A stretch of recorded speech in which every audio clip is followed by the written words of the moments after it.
La Revolución Mexicana fue un amplio y complejo movimiento sociopolítico. Fue determinante en la evolución del país durante todo el siglo XX. Su estallido se debió al agotamiento del modelo porfirista de gobierno, las grandes desigualdades sociales, la posesión privilegiada de las tierras de cultivos y la incapacidad para lograr la renovación política pacífica durante la coyuntura de la sucesión presidencial de 1910. Si bien las políticas económicas del general trajeron consigo la modernización y crecimiento de la economía mexicana, sin embargo, el porfiriato se caracterizó por ser un régimen represivo que recurría a la fuerza para imponerse, cuando no funcionaban las prácticas de conciliación, hasta tal punto que se desencadenó el levantamiento armado.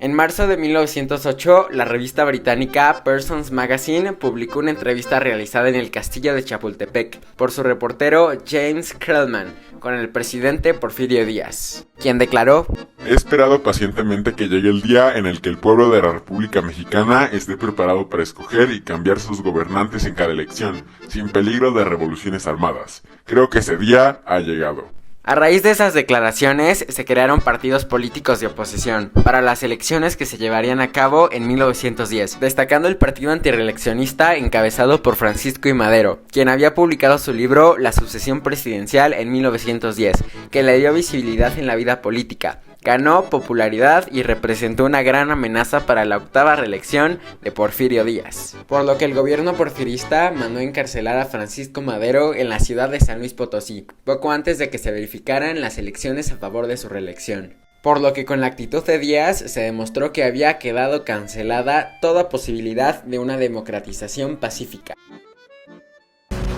Madero huyó de prisión y se refugió en San Antonio, Texas, y así, mediante el documento Manifiesto a la Nación, durante el Plan de San Luis, promulgado el 6 de octubre, convocó a la ciudadanía a levantarse en armas a las 6 de la tarde del 20 de noviembre de 1910, dando con ello el inicio de la Revolución Mexicana. La oposición electoral se convertía en rebeldía y posteriormente en revolución. Madero no recibió el apoyo armado por sus partidarios antireeleccionistas, que estaban formados por miembros de la clase media urbana. En cambio, sí lo recibió por otro sector de la sociedad mexicana, el de los grupos populares rurales en algunas regiones del país, como Durango, Coahuila, Chihuahua, Sonora y Guerrero.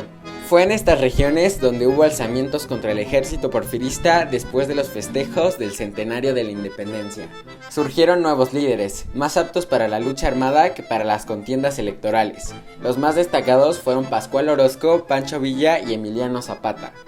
Hasta febrero de 1911, los grupos armados fueron pocos y débiles, pero aumentaron en número y crecieron en volumen durante los meses de marzo y abril, hasta que terminaron con la toma maderista de la plaza fronteriza de Ciudad Juárez, que provocó que más tarde en mayo de ese mismo año se firmara el acuerdo de paz entre Porfirio Díaz y el revolucionario Francisco Madero. Este acuerdo puso fin a los combates armados entre las fuerzas que apoyaban a Madero y los que apoyaban a Díaz, dando por concluida la fase inicial de la Revolución Mexicana. Dichos documentos estipulaban que Francisco León de la Barra, secretario de Relaciones Exteriores, sería nombrado presidente interino, hasta que pudieran llevarse a cabo elecciones en un periodo anterior a 6 meses. Una de las consecuencias de esto fue el exilio de Porfirio Díaz a Francia y la destitución del vicepresidente Ramón Corral. Las fuerzas rebeldes tenían que retroceder, ya que se había llegado a un acuerdo.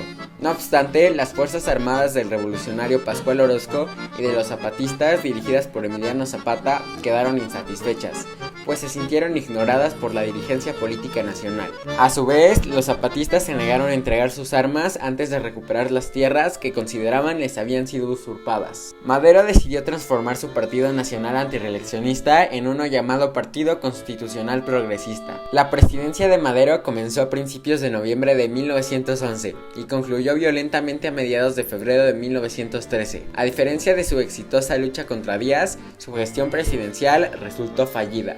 Madero conformó un aparato gubernamental, social e ideológicamente distinto al porfirista, pero peligrosamente inexperto, y desaparecieron la concentración de poder en el ejecutivo y en el centralismo. Se puede decir que durante la breve presidencia de Madero fueron más los problemas políticos que los cambios. Los campesinos y obreros quedaron insatisfechos, ya que consideraban un pago insuficiente a su participación en la lucha contra Díaz, desde la crítica periodística y la oposición parlamentaria hasta la rebelión armada. Madero tuvo que enfrentar a 4 grupos importantes, 2 encabezados por miembros de la élite política porfirista y 2 sostenidos por grupos populares dirigidos por Emiliano Zapata y Pascual Orozco. Sus antiguos aliados, que habían luchado contra Díaz, pero que habían quedado desilusionados de su gobierno, proclamando el Plan de Ayala, que buscaba destituir a Madero por no respetar las condiciones campesinas en el Plan de San Luis. Luego de diversos roces con el poder, Emiliano Zapata fue traicionado y asesinado por Venustiano Carranza, quien posteriormente, el 5 de febrero de 1917, ya en el cargo de presidente de la República, promulgó la Carta Magna que nos rige actualmente, la Constitución Política de 1917, que marcó el inicio del proceso post-revolución.